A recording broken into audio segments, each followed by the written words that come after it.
Muy bien, empezaremos por recordar cuáles son las funciones del riñón, y tenemos muchas y todas son importantes para la homeostasis del medio interno. La primera es la excreción de productos metabólicos de desecho y sustancias químicas extrañas, especialmente cuando hay intoxicaciones, envenenamientos. El riñón se va a encargar de eliminar estos aniones, ¿no?, que son extraños, y la producción de todo el metabolismo de lo que ingerimos, especialmente de las proteínas. Tenemos el metabolismo de las purinas, que va a acabar en ácido úrico, y también del otro grupo de proteínas que va a acabar en urea. Todo esto va a ser excretado por el riñón. ¿Qué más tenemos? La regulación del equilibrio hídrico y electrolítico. Como vamos a ver en las siguientes clases, toda la parte de volumen se regula en mayor porcentaje en el riñón, igual que en el caso del sodio y de los diferentes electrolitos. Y también tenemos que va a regular lo que es el equilibrio ácido-base, que iba a ser la clase de hoy, pero como se dan cuenta, mejor hacemos la primera parte, que va a ser esto, y luego ya vamos a hacer ácido-base. También se encarga de la regulación de la osmolaridad del líquido corporal. ¿Se acuerdan que en la clase anterior estábamos revisando un poquito de osmolaridad, todo esto? Presión osmótica, todo eso tiene que ver el riñón también. Luego tenemos que regular la presión arterial. Acuérdense que se va a producir la renina a nivel renal, renina-angiotensina, que van a tener que ver con la presión arterial. ¿Qué más tenemos? Tenemos también la secreción, metabolismo y excreción de hormonas, como la eritropoyetina, que tiene que ver con los glóbulos rojos. Por eso es que el paciente renal, cuando el riñón tiene insuficiencia renal, va a tener anemia, porque no va a producirse el eritropoyetina y van a tener un grado de anemia. Luego también que en casos extremos, cuando hay fallas orgánicas, el riñón es capaz de formar gluconeogénesis, o sea, puede formar glucosa en casos extremos de mucha necesidad.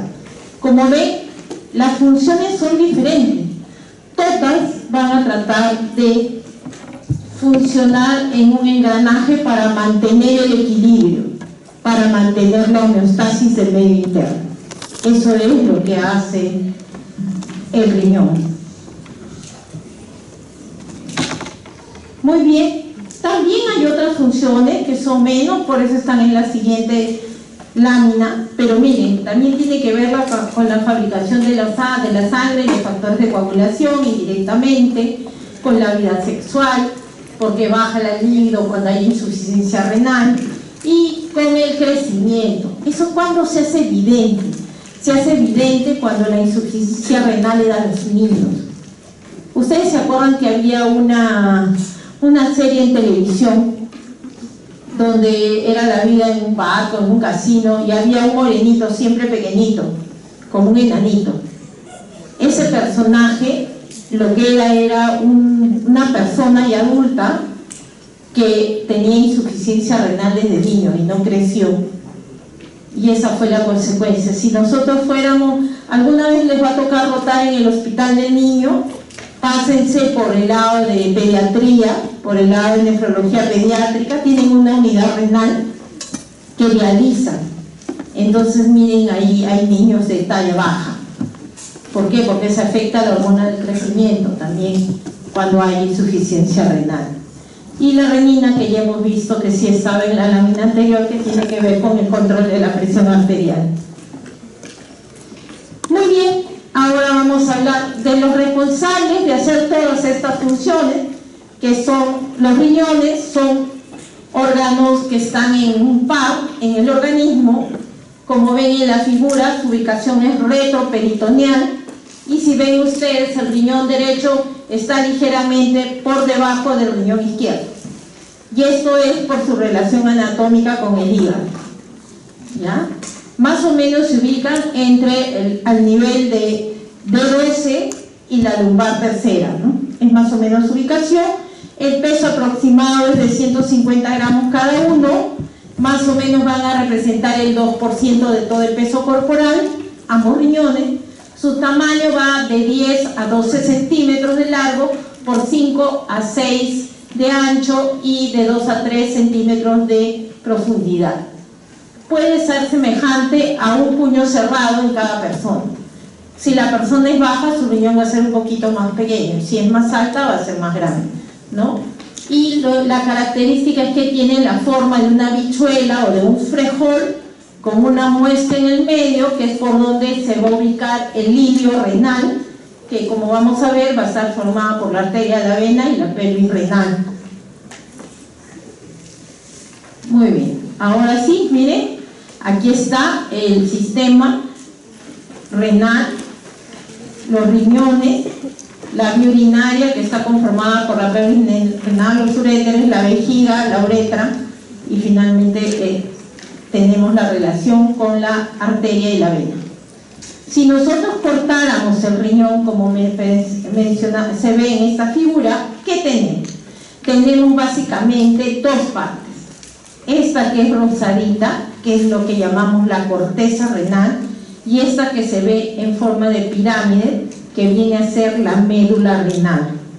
Esas son las dos primeras grandes partes, ¿no?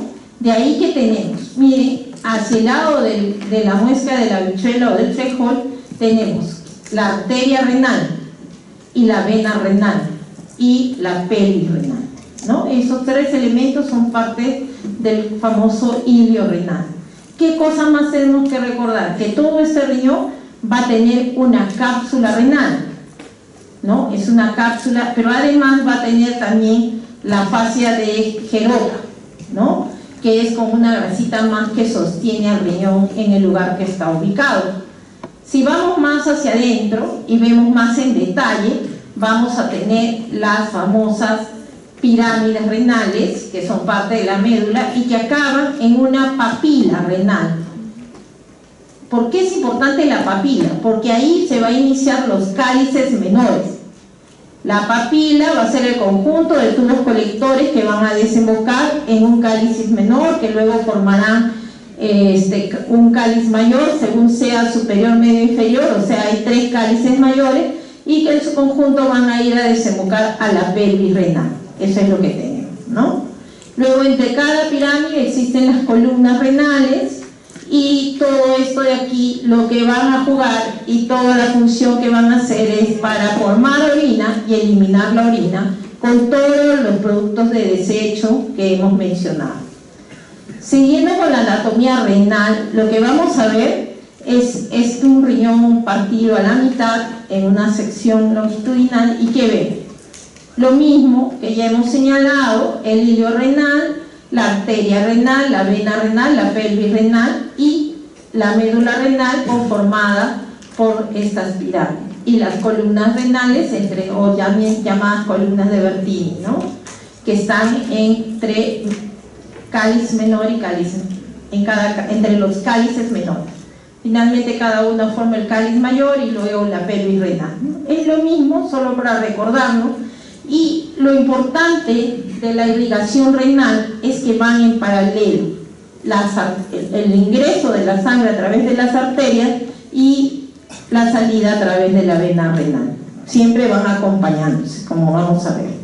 Muy bien, ahora vemos rápidamente el sistema arterial.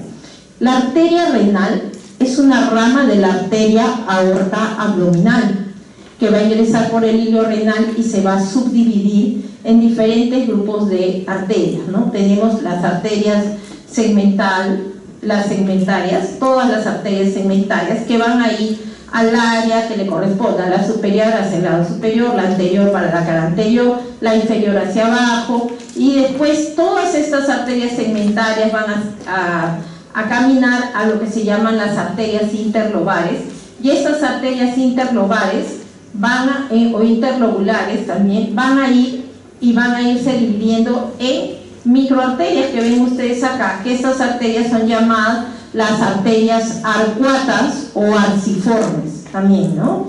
Y que van a estar en relación directa con la corteza. Si ven ustedes acá, miren, todas estas están en relación directa con la corteza, ¿no? Esas son las arcuatas. Finalmente, esas arcuatas son las que van a ir a dar la famosa arteriola aferente, que finalmente forme el ovillo capilar y luego acabe en la arteriola eferente. Y esa arteriola eferente va a ir luego a contactarse con el sistema venoso. Y empieza todo al revés, como vemos acá. Aquí está más bonito, ustedes lo van a ver ya. Se los voy a dejar, es un poco repetir lo mismo, pero recordarles que los rojitos son toda la parte arterial, el azul siempre se representa como la vena, y miren, el ingreso es a través de la arteria y en la salida de la vena, y van en paralelo, van juntitos, siempre, miren. Así se van a manejar. Y aquí está cómo es que las arteriolas eferentes van a los capilares peritubulares y que finalmente van llegando a la vena interlobulares, la vena arcuata, las interlobulares acaban en la vena renal, ¿no? El camino a la inversa.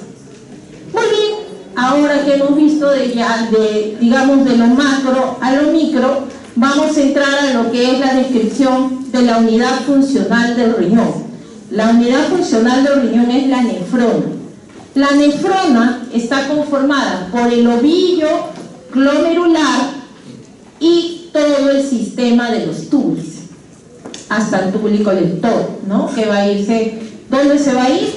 Se va a ir a desembocar ¿a dónde? Forman la pirámide renal y desembocan ¿dónde? En la papila renal, para luego llegar al cáliz menor. Muy bien, ahí está a grandes rasgos cómo es la nefrona, el ovillito, que es la arteriola, miren la arteria renal aquí, pero aquí ya es la arteriola aferente, la eferente, los capilares peritubulares que van alrededor de los túbulos y que finalmente acaban en la vena renal. Aquí está. Entonces, normalmente el riñón tiene alrededor de 1 millón de nefronas en cada riñón. Por lo tanto, tenemos 2 millones de nefronas, ¿no? En nuestro organismo. Se origina del blastema metanéfrico. Es importante que recordemos eso, porque existe un tumor, que es el tumor de Wilms, cuyo origen está ahí, y que se hace evidente en los niños pequeños, entre 2 a 4 años, hasta 6 años pueden tener el tumor de Wilms. Luego tenemos que podemos tener 2 tipos de nefronas, o vamos a tener 2 tipos de nefronas, y van a estar marcadas por su ubicación y por algunas otras características que le voy a señalar. Vamos ahora a ver en detalle lo que viene a ser el corpúsculo de Malpighi o el ovillo glomerular, ¿no? Aquí tenemos la arteriola aferente, el ovillo y finalmente la arteriola eferente. Como ven ustedes, está rodeado de la cápsula de Bowman. Tenemos acá también como un recipiente que es el espacio de Bowman, y esta cápsula de Bowman es la que se va a continuar con el túbulo proximal. ¿Qué tenemos ahora en este corpúsculo de Malpighi si hacemos un corte? Tenemos la arteriola aferente, la eferente, los capilares glomerulares, que son todas estas argollitas que se ven aquí, y como vemos, cada una de esas argollitas va a tener un revestimiento que viene a conformar lo que se conoce como la membrana basal glomerular o la barrera de filtración, ¿no? En el caso de la barrera de filtración va a estar formada por las células endoteliales, que son las más internas, luego la rayita negra que viene a ser la membrana basal y finalmente los podocitos o el epitelio, ¿no? ¿Qué más tenemos? Tenemos las células mesangiales, que son las negritas, que son el tejido de sostén, que están en todo el sistema del corpúsculo de Malpighi o del corpúsculo glomerular, ¿no? Ahí tenemos el espacio de Bowman, aquí graficado, y también tenemos ya el túbulo proximal. Ese es un corte nada más. Ahora vamos a hablar de una estructura que tiene una función especial diferenciada en el riñón, y es el aparato yuxtaglomerular. El aparato yuxtaglomerular viene a conformarse por un triángulo. un triángulo que está dado por la arteriola aferente, la arteriola eferente y la porción del túbulo distal que choca con ellas. Cuando lo veamos en otra foto lo vamos a ver mejor. Miren acá, esta es la arteriola aferente, la eferente, y esta es el túbulo distal. Cuando entra en contacto con ellas, estas células del túbulo distal sufren una diferenciación. Son un grupo de células especializadas que constituyen la mácula densa. La mácula densa viene a ser una serie de sensores que permiten cumplir una de las funciones importantes del riñón, que es la regulación del volumen y de la concentración de solutos, especialmente del cloruro de sodio. Esas células especializadas sensan cloruro de sodio.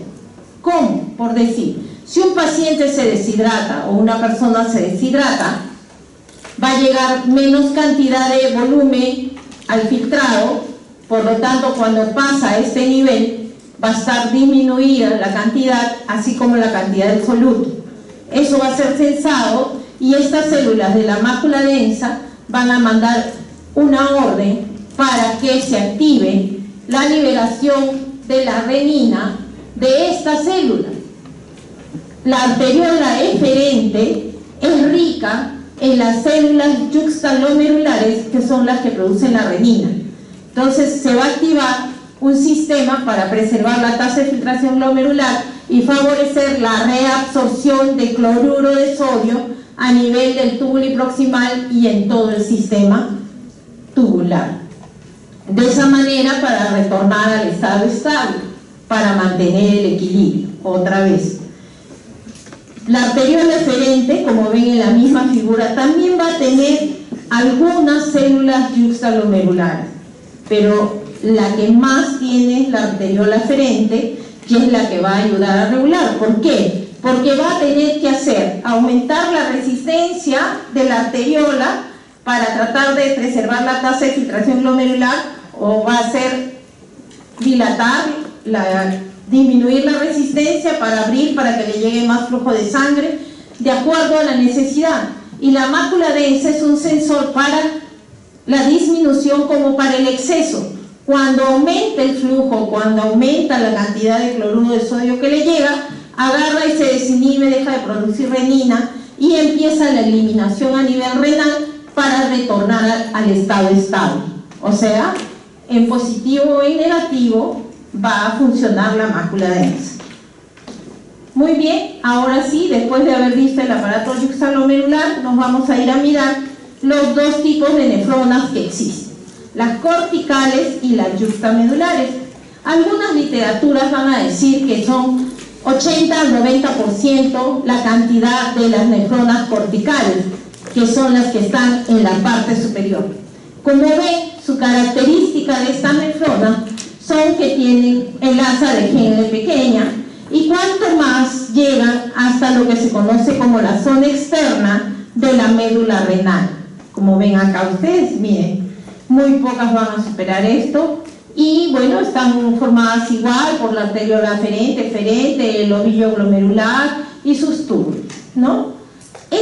Este grupo de nefronas es muy dependiente de oxígeno, necesitan mucho oxígeno. Entonces, cuando hay hipoperfusión, son las primeras que se dan. Luego tenemos las más resistentes, las que están en menos porcentaje, 20% aproximadamente, que son las nefronas yuxtamedulares. Estas de aquí, cuanto más el ovillo capilar está a nivel de la corteza y todos los túbulos están en la médula renal, incluso hasta la médula interna, la zona interna es más profunda, como ven acá. La característica es que tienen asas de Henle muy largas. ¿Y por qué? Porque van a tener que jugar en lo que se llama el mecanismo de contracorriente y en lo que se llama la concentración y dilución de la orina. Este grupo de nefronas es la que juega en eso. Estas de acá eliminan todas las sustancias, los productos de desecho del metabolismo, todo tiene que ver con el ácido base, pero estas de acá son las que finalmente definen el volumen de la orina y la calidad de la orina, ¿no? Vamos avanzando, rapidito. Otra vez, ya sabemos, hemos hablado de, miren acá, este es otro corte de lo que se llama el aparato juxtaglomerular, y es para mostrarle las células mesangiales, porque hemos dicho que está rodeado no solamente a nivel del corpúsculo, sino también a nivel del triángulo, donde donde está ubicado el aparato juxtaglomerular, ¿no? Y tenemos células granuladas, agranuladas y las de la mácula densa que ya hemos visto. ¿Cuáles son las funciones de estas células? De estas células mesangiales, que son el tejido de sostén.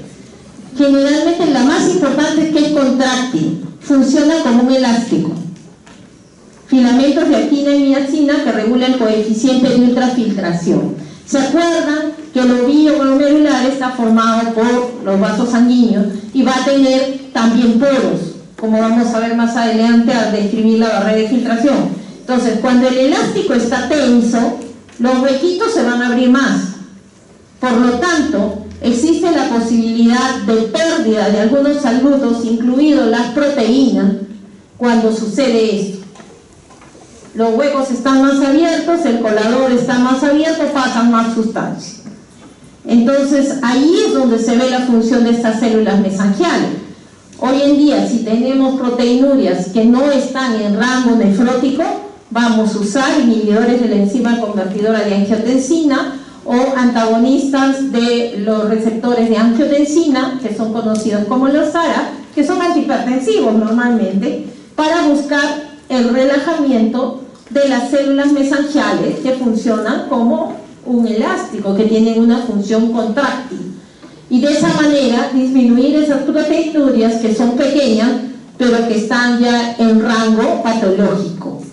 Para eso, ¿qué más cumplen estas células mesangiales? Fagocíticas, limpian todo, pues limpian lo que van, los desechos pequeños que no han pasado el filtrado, que están ahí, de eso se encarga la célula mesangial. De la síntesis y de la degradación de la matriz extracelular, todo lo que está rodeando a las células, todo eso se encarga. ¿Qué más? Van a ser responsables de la síntesis de autacoides y factores de crecimiento, y que pueden actuar de forma autocrina y paracrina, ¿no? Ellos van a hacer ahí, van a decir, oye, dilátate, no te dilates, según lo que se requiera, según las injurias o lo que esté pasando. Y resulta que son muy importantes, pero muchas veces no le hemos dado mucha importancia. Ahora ya acabamos, ya vimos el ovillo, ya vimos hasta su tejido de sostén, ya vimos que está rodeado por la cápsula de Bowman, y lo primero que viene es el sistema tubular. El sistema tubular renal va a tener varios componentes y que van a recibir su nombre más o menos de acuerdo a su anatomía como están. La primera porción se llama túbuli contorneado proximal y que tiene una porción recta, que es esta. Miren, y justo está la relación con la corteza. Ahí ya empieza la médula, ¿sí? Aquí empieza la médula externa. Muy bien, como ven ustedes acá, la característica de este túbulo contorneado proximal, como van a ver más adelante en la descripción, es que tiene este borde en cepillo, hartos pliegues, harto borde de cepillo. ¿Por qué? Porque su característica de este grupo, de este túbuli, va a ser la reabsorción, y por lo tanto necesita mucha extensión para el transporte. Si nosotros extendiéramos el borde en cepillo de las células del túbulo proximal, tendríamos una extensión muy grande para favorecer la reabsorción. Y esa característica, como lo ven en las mismas gráficas, no la tienen los otros segmentos. Ya tenemos luego el asa de Henle con su rama descendente, como ven aquí, y luego la rama ascendente delgada y la ascendente gruesa del asa de Henle. Luego viene el túbulo distal, que también tiene volutas, o sea, con volutas, y esta porción negrita que ustedes ven aquí viene a ser la mácula densa. Son las células que chocan con la arteriola aferente y eferente y constituyen la mácula densa, el grupo de células especializado para detectar los cambios en la concentración de cloruro de sodio.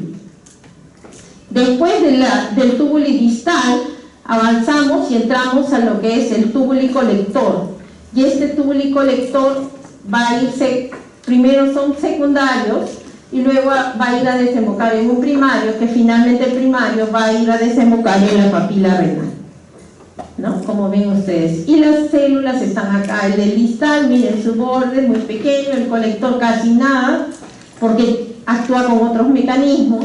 La porción ascendente gruesa del asa de Henle se encarga especialmente de la reabsorción de solutos también, y es impermeable al agua, y este segmento es totalmente permeable al agua y tiene otra forma sus células. Vamos a seguir avanzando. Acá está, mirado de otra manera, igual marcando cuáles son las funciones de cada segmento. El proximal, reabsorción activa de los solutos filtrados. El asa de Henle, control del volumen urinario y el líquido corporal. ¿Por qué? Porque acuérdense que las asas de Henle largas, especialmente de las nefronas yuxtamedulares, llega hasta la profundidad de la médula renal y es capaz de producir la máxima concentración de la orina. El túbulo distal, ya que viene a ser, miren, acá es el proximal, acá este es el distal, que está ubicado de diferente manera, pero es así como está en el organismo. Reabsorción selectiva de sodio y acidificación de la orina, ¿no? Aquí ya empieza a eliminar más hidrogeniones, pero la eliminación de hidrogeniones se va a producir también en el túbulo proximal, muy poco en el asa de Henle, más en el túbulo distal y en el colector. Y el colector es el que finalmente regula el volumen urinario, acuérdense, para las preguntas y las funciones.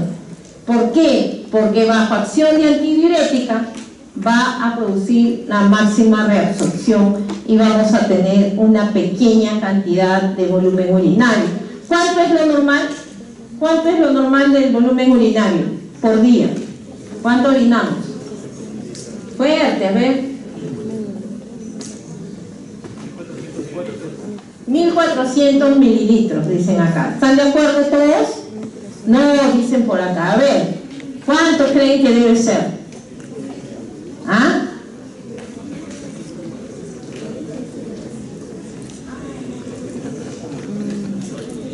El volumen urinario es variable, va a depender en qué estado estás. Si estás bien hidratado y eso muy líquido, vas a orinar probablemente más de 1400. Y si estás en un estado de que no has ingerido agua y estás en un clima caluroso, probablemente tu volumen sea menor. Ahora, para eliminar todos los desechos del metabolismo se necesita un volumen urinario mínimo. Si baja de ese volumen urinario, ya va a empezar a acumularse la retención nitrogenada. Ese volumen urinario mínimo que es necesario para eliminar los productos del metabolismo son 600 cc, 600 mililitros, ¿ya? Y sí, en los libros dicen 1400, pero es 1400 en un estado estable, que no pasa nada, no hay ninguna circunstancia, ¿no? Muy bien. Ahora, para que todo este sistema que hemos visto en la anatomía funcione, como hemos visto, ¿qué cosa es el glomérulo? Un ovillo de capilares, de vasos sanguíneos, ¿cierto? Que viene a partir de la arteriola aferente. Por lo tanto, tendrá que ver mucho con la circulación. ¿Por qué? Porque ¿de dónde creen que se forma la orina? Del filtrado. ¿Y el filtrado de dónde viene? De la circulación, que le llegue al riñón. Esa es la relación que tienen que recordar. Entonces ahora empezamos la parte de la circulación. ¿Cómo vamos a llegar? Porque en la siguiente clase vamos a hacer filtración y probablemente reabsorción y secreción, que son las funciones tubulares. La filtración glomerular sí es una función del ovillo glomerular, como ya veremos. Bueno, veamos ahora cómo vamos a ver eso. Miren, lo primero en la circulación renal que afecta a la formación de la orina. Dice, la tasa de filtración glomerular es importante determinante de la excreción de agua y soluto. ¿Por qué? Porque va a depender, pues, si llega buena cantidad de sangre, va a pasar a través de lo que es el glomérulo. El glomérulo tiene una barrera de filtración que es como el colador. Es como si ustedes imagínense, están en su casa, probablemente la mayoría no cocina, pero si ponen un colador y ponen ustedes el agua, va a pasar a través de eso. Si los orificios serían muy pequeñitos, no va a pasar todo, ¿cierto? Va a demorar. Es como cuando algún día han hecho jugo de piña y demora en colar porque tiene más residuos, ya, entonces se hace más lento. Pues en el riñón los filtros son pequeñitos, como vamos a ver el tamaño de las hendiduras. Y entonces viene la sangre con una determinada presión, porque es la presión arterial sistémica la que va a mandar la presión de filtración finalmente, ¿no? Ella va a decidir cuánto pasa hacia el túbuli, o sea, hacia la cápsula de Bowman primero y luego a los túbulos. O sea, toda la sangre que llega no pasa, solamente una porción. Entonces, si la tasa de filtración glomerular, ¿qué es la tasa de filtración glomerular? Es cuánto puede pasar de sangre a través del colador. Esa es la tasa. Si hay algún defecto, algún problema, alguna estenosis, se cayó la presión arterial, ya esa tasa también se afecta. Si esa tasa se afecta, entonces también va a ser afectada la excreción del agua y solutos, o sea, de la orina, de la calidad de la orina. Eso es lo primero. ¿Qué más tenemos que recordar? Los capilares peritubulares, los que están alrededor de los túbulos, en la corteza retornan reabsorbiendo solutos y agua hacia la circulación sistémica, obvio, porque en esos segmentos se da la reabsorción. ¿Se acuerdan que les estaba diciendo, sí, el túbulo proximal es muy importante porque tiene un borde en cepillo y eso hace que tenga mayor superficie para reabsorber los solutos? Sí, pues, esa es su función, hacia la circulación sistémica, y puede modular el grado de reabsorción y secreción en los túbulos. ¿De acuerdo a qué? De acuerdo cuánto requiere cada persona para estar en su estado estable, para estar en homeostasis. De acuerdo a eso va a haber ese cambio. ¿Qué más? Los capilares de la vasa recta, que eso todavía no les hablé, pero la vasa recta viene a ser el sistema de túbulos y de circulación de las nefronas yuxtamedulares, aquellas que tienen asa de Henle largas. De esas es la vasa recta. En la médula, ¿ve? Por eso están en la médula renal, retornan reabsorbiendo agua y sal hacia la circulación sistémica y participan, eso sí ya les dije, en el mecanismo de contracorriente, permitiendo la conservación de agua por la excreción de una orina hiperosmótica, o sea, en poca cantidad de agua. Un volumen urinario mínimo, pero que es capaz de llevar toda esa carga de solutos, o sea, una orina hiperosmótica, y ese volumen es el que les mencioné hace unos momentos, 600 mililitros. Eso lo hace este segmento, lo que son las nefronas yuxtamedulares con el sistema de la vasa recta. Entonces, finalmente, todos estos mecanismos, que lo vamos a detallar en la siguiente clase, son para esto, para eliminar la orina. Entonces, por donde ya vimos que la orina cayó a la papila renal, de la papila renal a los cálices menores, cálices mayores y finalmente perirenal, uréteres.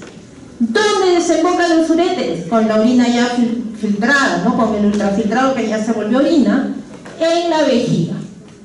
Esta es la representación de la vejiga. Y finalmente la eliminación de todo este proceso que hemos hablado es la micción. Es eliminar la orina a través de la micción. ¿Qué es la micción? La micción viene a ser el vaciamiento de la vejiga cuando está llena, porque es por estímulo de volumen que se va a vaciar hacia el exterior. Consta de dos pasos, como ven ahí.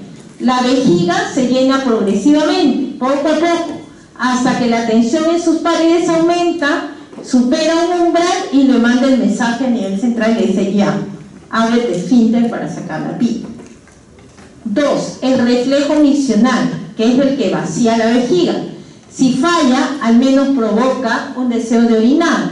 ¿Por qué? Porque si ustedes van a ver, la mayoría es músculo liso, salvo el esfínter externo, que es músculo estriado, y que por lo tanto tiene un comando a nivel del sistema nervioso central y es voluntario. Entonces, normalmente nos llegan varios estímulos de que, ya tengo deseo de orinar, pero nosotros lo bloqueamos, especialmente las mujeres, ¿no? Que nos hemos condicionado a no ir a cualquier servicio y entonces lo más que podemos retenemos hasta que ya, pues, la vejiga que debía de empezar a orinar cuando tiene 300 mililitros, muchas de nosotros creo que podemos poner hasta 1 litro de orina por vez cuando estamos aguantando tanto. ¿Por qué? Porque tenemos esa capacidad de bloquear voluntariamente el esfínter externo, ¿no? Muy bien. Y esto es un poco de la anatomía para ver cómo es. Acá están los uréteres, tanto el derecho como el izquierdo. La vejiga tiene un ligamento umbilical medio, como ven ahí, que es esta la conexión. Tenemos la conformación, es el músculo detrusor. Tenemos la desembocadura de los orificios ureterales. Miren, el uréter viene, pero entra por atrás, aquí miren. No entra acá arriba, entra por atrás. Ahí está. Esto de aquí es el cuello de la vejiga y esta zona es el trígono vesical. Trígono vesical. Luego tenemos el esfínter ureteral interno que les hablo y el esfínter ureteral externo, ¿no? Está mucho más afuera. Muy bien, entonces este proceso de la micción va a depender siempre de estímulos nerviosos y van a participar desde la médula espinal, como ven acá. Tenemos los nervios raquídeos lumbares y los nervios raquídeos sacros. Y lo que tenemos es que es la L2 la que tiene que ver mucho con el reflejo y con la inervación de la vejiga. Miren, aquí está, y también con el uréter y todo lo demás, ¿no? Y por otro lado, también en el cuerpo de la vejiga tiene que ver el parasimpático a través de del S2 y S3, ¿no? Los segmentos S2 y S3. Como vemos acá, el nervio pudendo, que especialmente tiene que ver con el esfínter externo. El nervio pudendo tiene que ver con el esfínter externo. Y lo que es el sistema parasimpático tiene que ver con el cuerpo vesical y con el cuello vesical o con la uretra, con el esfínter interno. ¿Cómo es que se produce el reflejo miccional? Ahí yo se los he dejado. Miren, reflejo medular autónomo. Acción de los centros superiores. Generalmente los centros superiores van a mantener inhibido pues este reflejo, ¿no? Excepto cuando se desea evacuar. Los centros superiores pueden inhibir la micción por contracción tónica del esfínter vesical externo hasta que sea adecuado. Lo cerramos pues, lo presionas y ya. Cuando es el momento de la micción, los centros corticales pueden facilitar que los centros de la micción sacro ayuden a iniciar el reflejo miccional y al mismo tiempo inhibir al esfínter urinario externo. Porque si lo sigues contrayendo no vas a poder orinar. Tiene que inhibirse para que deje salir la orina. Eso es la participación de los centros superiores, ¿no? Y como ven acá, para que se produzca la micción son necesarias contracciones miccionales seguidas, varias, que van a ir acumulándose para finalmente producir la micción. O sea, el reflejo es acumulativo, le cae ahorita una contracción, otro poco más de filtradito, otra contracción, y así es suma de contracciones donde finalmente ya se va a dar el reflejo más grande, que es el deseo de miccionar cuando se llega al nivel de 300 mililitros. Entonces, como ven ahí, lo que les he graficado son las presiones que existen en los diferentes segmentos. Como ven acá, miren, a nivel del glomérulo, 50 centímetros de agua. A nivel de los cálices, 8 centímetros de agua. A nivel de la pelvis renal, miren cuánto cae, de 2 a 4 centímetros de agua. Y a nivel del de la pelvis renal otra vez aumenta porque hay resistencia abajo. Acuérdense, depende de que si yo cierro o no cierro el esfínter externo, de cómo está el reflejo miccional, cómo está la vejiga, puede ir entre 40 y 70 centímetros de agua. ¿Por qué será importante? ¿Por qué hemos llegado hasta este punto? Porque no podemos ver en forma aislada todo este sistema. Si bien hemos visto la anatomía, la función, ¿qué pasa si cierro abajo? ¿Qué pasa? Hay patologías, por decir, las personas, los varones mayores que tienen problema de próstata, hipertrofia benigna de próstata, van a tener obstrucción uretral por compresión, por el crecimiento de la próstata. Entonces, esas presiones que yo le estoy diciendo van a aumentar, especialmente la de la pelvis renal, y van a oponerse a la presión de filtración, van a dañar el riñón, van a dañar la filtración por compresión extrínseca que parece lejana, pero lo hace, por este juego de presiones y de la continuidad de la vía urinaria. Es como si yo le pongo obstáculos, igual, un cálculo renal en el uréter, igualito. El uréter va a aumentar de presión, va a haber un aumento de presión ahí. Por lo tanto, se va a traducir hacia atrás, en forma retrógrada. ¿A quién va a bloquear? A la cápsula de Bowman y finalmente a la tasa de filtración glomerular. O sea, todo tiene una secuencia lógica. Si hay algo que se interpone en la evacuación de la orina. Y miren, esta es la composición de la orina. 95% es agua y 5% son los solutos. ¿Cuáles están acá? La urea, 2.5%, las sales disueltas, fosfatos, carbonatos, cloruros, los pigmentos, que son el que le dan el color amarillo a la orina, que es el urocromo, la urobilina, y el ácido úrico, que está en una proporción muy pequeña, 0.05%. Esos son los componentes de la orina, ¿no? Ya acabamos, ya vimos, oye, pasó por el filtrado, ya sabemos que viene desde la circulación, ahora bien, ya pasó, ya eliminó la orina. Ahora vamos a ver cómo se produjo, cómo es que hubo filtrado y cómo es que pasa a través del glomérulo este filtrado. Lo primero que tenemos que recordar es que viene de la circulación general y la cantidad de sangre que le va a llegar al riñón es el 22% del gasto cardíaco, que es bastante. Es uno de los órganos que tiene mayor irrigación, el riñón, los riñones. Esto representa más o menos 1100 mililitros por minuto. Ese 22% es 1100 mililitros por minuto. Y permanece autorregulado a presiones de 80 hasta 180 milímetros de mercurio.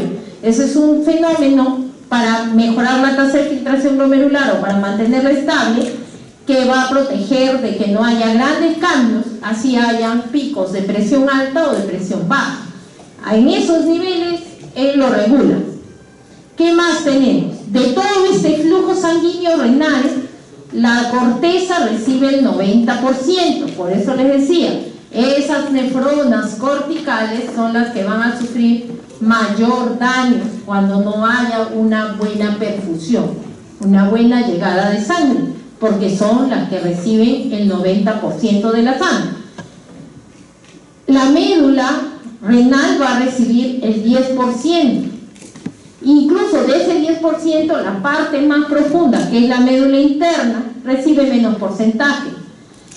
Y esto le ha dado una característica para mantener la tonicidad del medio, o sea, la osmolalidad del medio de la médula renal, ¿no? Que es 1200 miliosmoles por kilo de agua, o osmolalidad, diríamos, por litro de agua.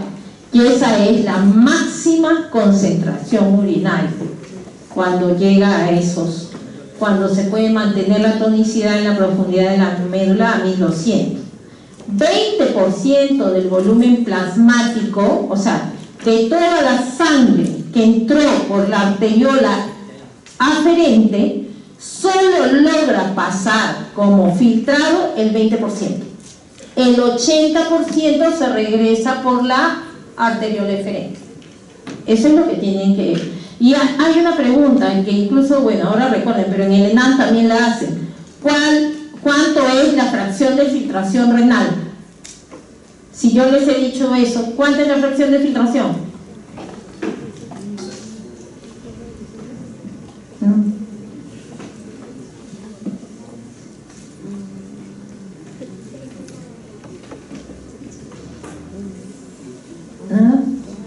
Ahí está, tienen que pensarlo, ¿no? ¿Ah? ¿Qué? Un quinto, pero en fracción, en decimal, ¿cómo se representa? ¿Ah? 0,2, que es diferente, pues. Es que una cosa es lo que llega del gasto cardíaco. Mira, sigue la película. Llegó la sangre por arteriol aferente. Pero te estoy diciendo, no te estoy hablando de ese, del volumen que venía, te estoy diciendo, de eso que viene, solo el 20% pasa al filtrado, o sea, va a pasar a la cápsula de bomba y al tule. La demás se regresa. Entonces, de esos 100 que debe pasar, se divide nomás, pues, es 0.2. 20% se va a 0.2 o un quinto, como dijo. Así es. 0.2 o un quinto.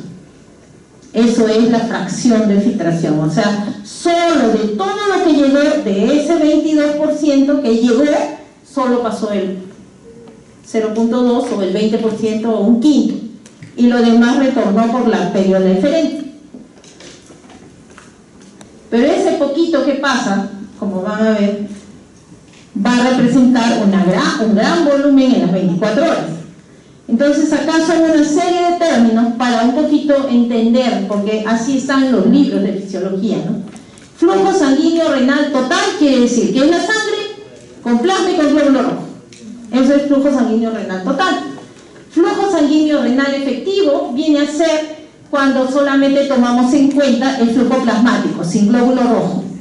¿Ya? Para que lo vean ahí. Entonces, ¿qué tenemos? El flujo plasmático renal va a ser el flujo sanguíneo renal es el flujo plasmático renal entre 1 menos el hematocrito.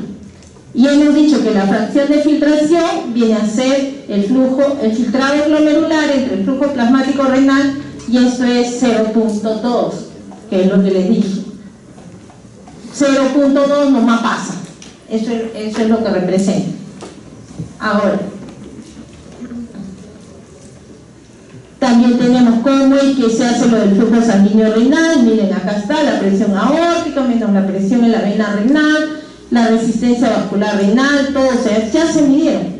Entonces tenemos que el flujo sanguíneo renal y la tasa de filtración glomerular están relacionadas directamente. Lógico, pues, si viene de la misma, si la mamá es la misma circulación, es lo que viene. Por lo tanto, si una cae, la otra cae. Eso es lo que nos dice de relacionadas directamente, ¿no?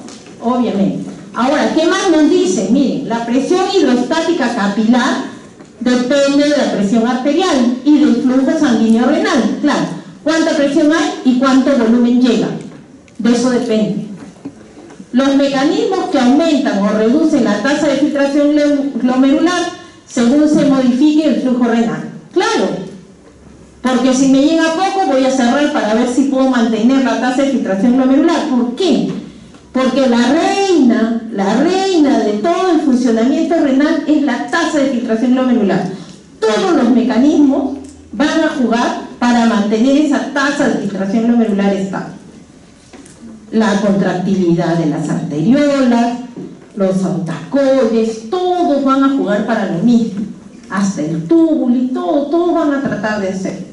Ahora, ¿podemos medir el flujo sanguíneo renal? Sí, de forma directa con tecnesio, con hipurato yodado, y en forma indirecta con la fórmula de Fick, que no sé si se las he puesto, pero bueno, solo para conocimiento, eso no lo voy a preguntar. Ahí está la fórmula de Fick, ¿ya? ¿Y cómo se hace?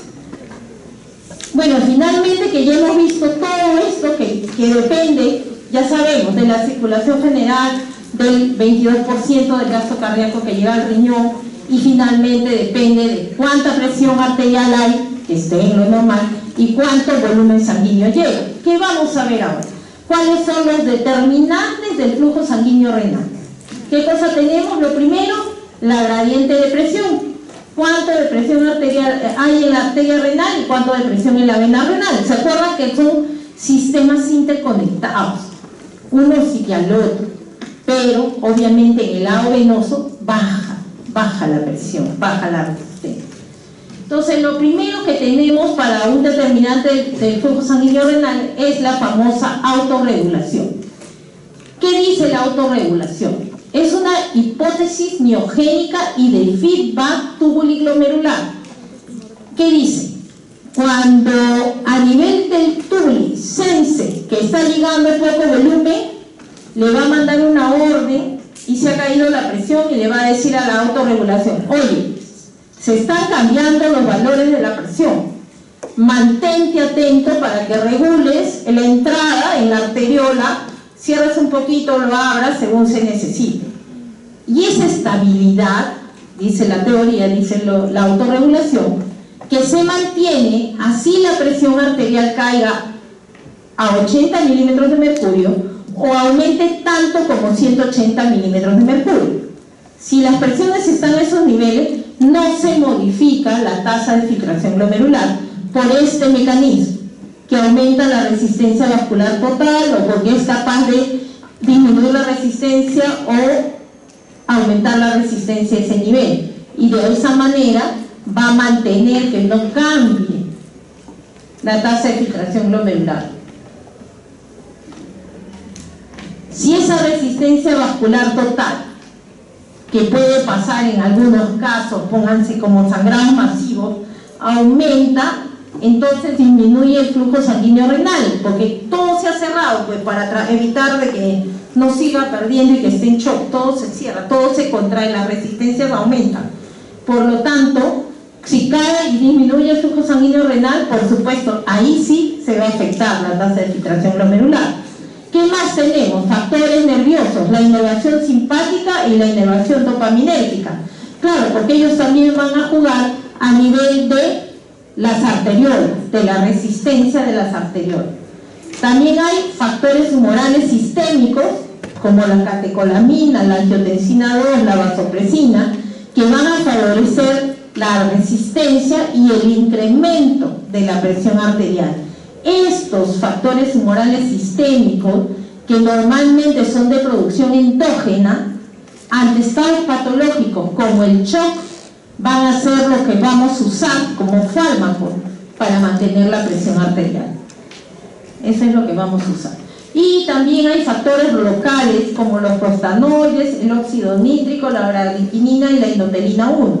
Las dos del medio, óxido nítrico y bradiquinina, son disminuidores de la resistencia llamados como vasodilatadores. Y la endotelina 1, esa sí es un vasoconstrictor, y el prostanoide también es un vasoconstrictor. Muy bien. Entonces, otra vez, la regulación del flujo sanguíneo renal.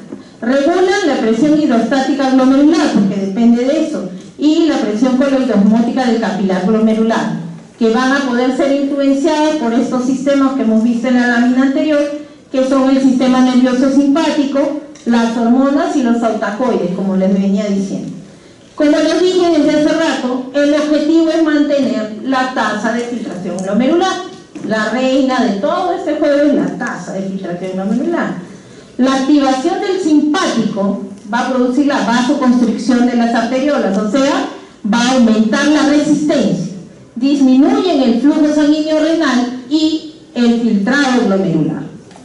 La normovolemia, sin estrés, mantiene el tono simpático bajo, o sea, nosotros caemos en ese grupo. La normovolemia, sin estrés, no estamos sufriendo una injuria, no nos están, qué sé yo, no estamos con una diarrea, con un vómito, que estamos perdiendo volumen, entonces mantenemos el tono simpático bajo y no tenemos nada de eso. Nuestro flujo sanguíneo renal está bien, nuestra presión hidrostática glomerular y la coloidosmótica van a estar bien, y nuestra tasa de filtración glomerular va a estar estable. Y acá es un poco para que vean quiénes lo suben o quiénes bajan el filtrado glomerular. La noradrenalina, que produce vasoconstricción. Todas las que produzcan vasoconstricción van a disminuir el filtrado glomerular, como ven acá. y solo los que producen vasodilatación, como el óxido nítrico o la bradiquinina o algunas prostaglandinas vasodilatadoras, van a aumentar el filtrado glomerular.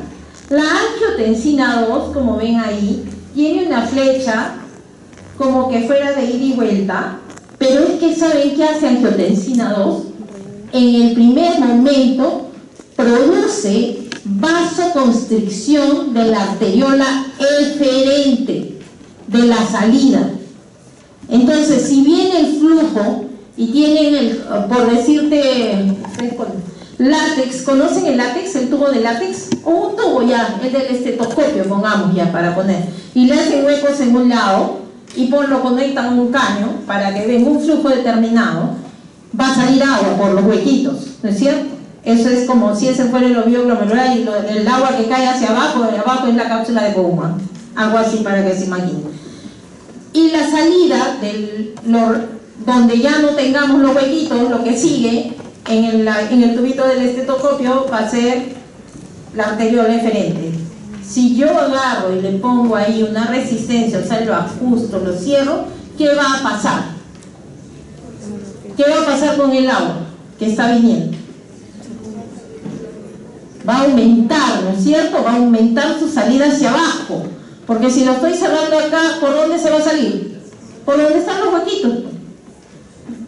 Por lo tanto, de esa manera aumenta la tasa de filtración glomerular, la angiotensina 2, pero ese mecanismo no es estable ni permanente, solo es en un determinado tiempo y finalmente se agota y va a producir vasoconstricción de las dos arteriolas y se cae la tasa de filtración glomerular.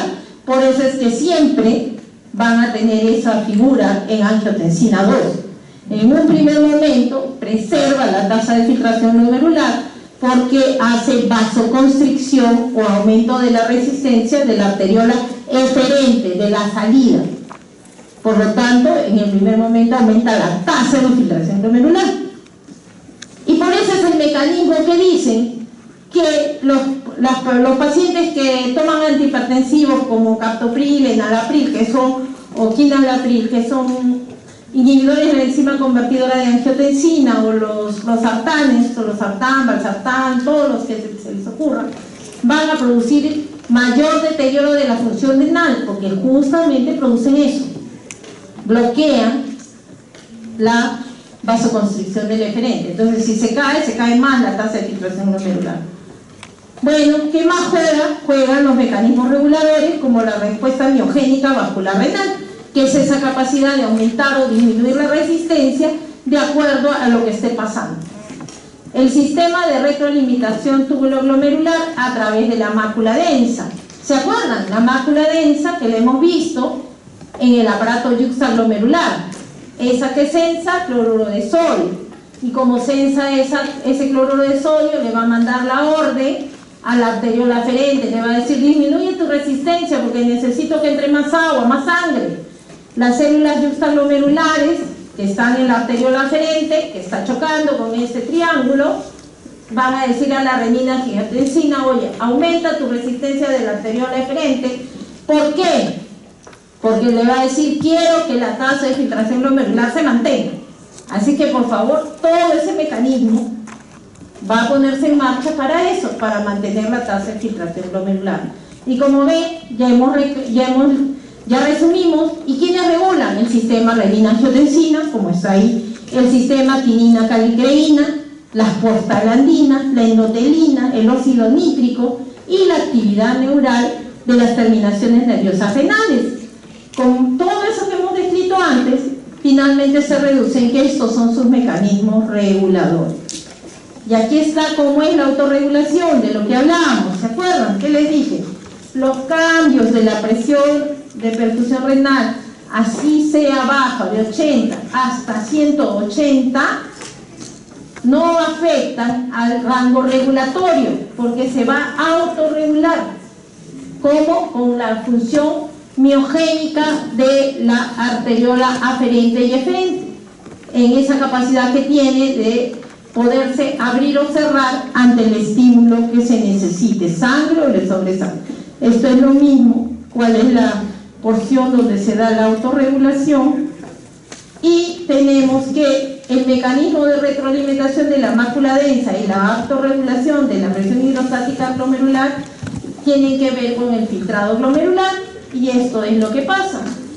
Si estamos ante una caída de la presión arterial, ya hemos dicho, se cae la presión arterial, cae la presión hidrostática en el glomérulo, dependen, son totalmente dependientes, y por lo tanto si llega menos, si hay menos presión, cae el filtrado glomerular, la tasa de filtración glomerular.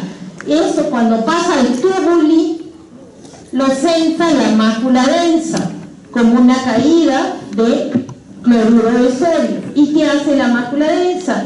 Va a estimular a las células yuxtaglomerulares de la arteriola aferente para que produzcan renina. Y la renina va a hacer que se estimule la secreción del angiotensinógeno, que va a ir a formarse como angiotensina 1 en el hígado, y por acción de la enzima convertidora de la angiotensina 1 en el pulmón se va a volver angiotensina 2, y finalmente, ¿qué cosa van a hacer? Un aumento de la resistencia arteriolar en la eferente. ¿Para qué? Para mejorar el filtrado glomerular. Por el otro lado, la mácula densa, al haber cesado la caída del cloruro de sodio, ha disminuido la resistencia de la arteriola aferente. ¿Por qué? Porque quiere que llegue más sangre para que otra vez se restituya la tasa de filtración glomerular. Eso es a grandes rasgos lo que va a pasar, y tenemos cómo es que siguen regulando. Como le digo, todos los reguladores son para mantener la tasa de filtración glomerular, y si el flujo sanguíneo renal disminuye, las arteriolas también van a disminuir su resistencia para tratar de conservar la tasa de filtración glomerular, que es un poco lo que ya hemos visto. En circunstancias extremas como shock, sepsis, quemaduras, ahí también va a entrar el simpático y constriñe la arteriola aferente, pero en este caso sí produce la caída de la tasa de filtración glomerular. Por otro lado, la liberación de la renina, que ya les he dicho, va a aumentar la resistencia de la arteriola eferente. Y las prostaglandinas, que ya vimos, producen vasodilatación. Ya sabemos, si en el primer momento hay disminución del flujo sanguíneo renal, van a ponerse en marcha los mecanismos autorreguladores que hemos descrito. Porque ¿qué quieren? Conservar la tasa de filtración glomerular. Cuando hay hipoperfusión, ¿qué va a ocasionarse? Porque se pasó por la mácula densa el filtrado, va a aumentar la reabsorción de sodio y la pasiva de agua, tanto a nivel del proximal como en el asa de Henle. Los mecanismos simpáticos suprarrenales van a redistribuir el flujo de la parte externa de la corteza a la parte interna de la corteza y a la médula. Va a tratar de salvarse. Si no resulta, va a reabsorber sodio en la mácula densa para producir vasoconstricción de la arteriola eferente y aumentar la tasa de filtración glomerular. La vasoconstricción va a disminuir y los procesos que consumen oxígeno también, y finalmente, como cae todo, porque no se va a sostener en el tiempo, vamos a tener una disminución del volumen de orina, que se conoce como oliguria, poco volumen de orina. ¿Cuánto es eso? Menos de 0.5 centímetros cúbicos por kilo por hora de orina. Eso es oliguria.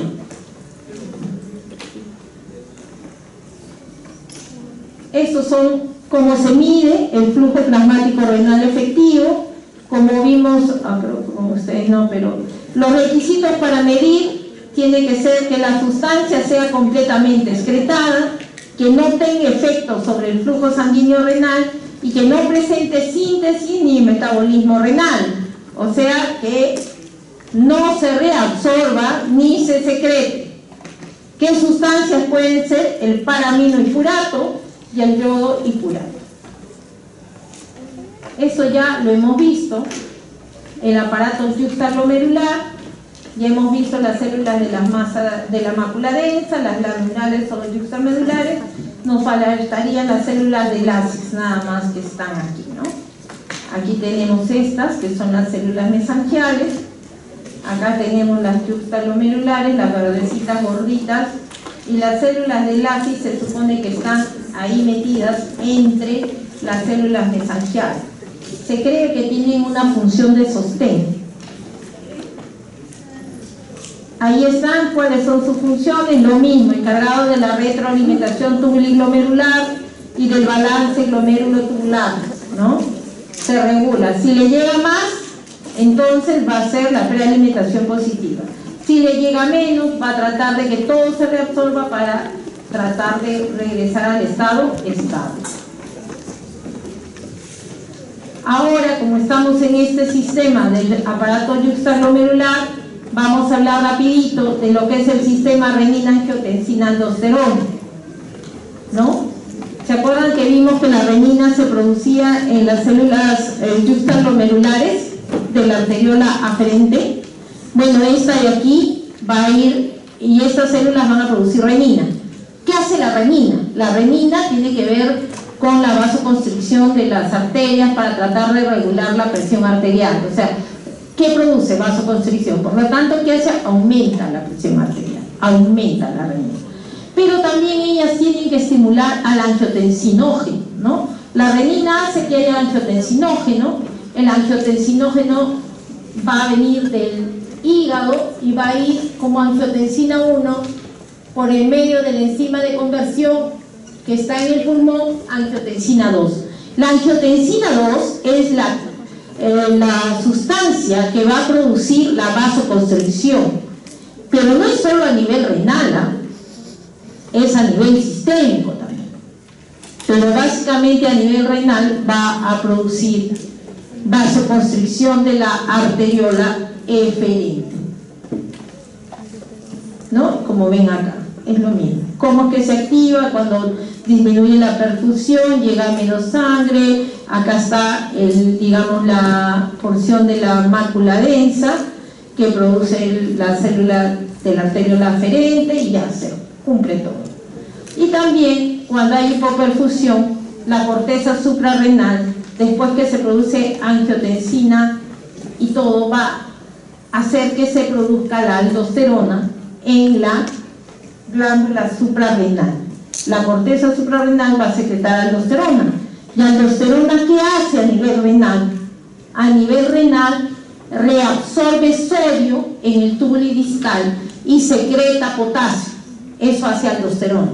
Y siempre están juntos. ¿Por qué? Porque se desencadena la liberación por hipoperfusión, ¿no? Porque disminuye el volumen o porque cae la presión arterial. Y entonces ustedes ven ahí, dice sistema renina-angiotensina-aldosterona. Pero todas buscan lo mismo, preservar la tasa de filtración glomerular. Se reabsorbe sodio, se secreta potasio, todo para aumentar el volumen, para que mejore la presión y que la tasa de filtración glomerular se mantenga, ¿no? Eso es lo que hace. Y también va a intervenir otro sistema para regular, que está allí en la figura también, que estos problemas que han habido de hipotensión o hipoperfusión van a estimular, porque está llegando menos filtrado, se vuelve hipotónico, va a haber sed y va a haber secreción de la hormona antidiurética, y la hormona antidiurética a nivel del túbulo colector, que es donde actúa, va a aumentar la reabsorción de agua también, y con eso se complementan todos los sistemas que entran en marcha cuando hay una hipoperfusión. Bueno, hasta aquí, hoy día ha sido un poco densa la clase y escúchenme, ¿tienen alguna pregunta? Parte de lo que hacemos en la parte general, luego lo vamos a volver a revisar cuando vamos viendo segmento por segmento, porque lo que nos toca luego va a ser cómo es la filtración, cómo es la reabsorción, cómo es la secreción, todo esto, y luego haremos ácido base, ¿ya? Bueno, hoy día, ni más, no hay más.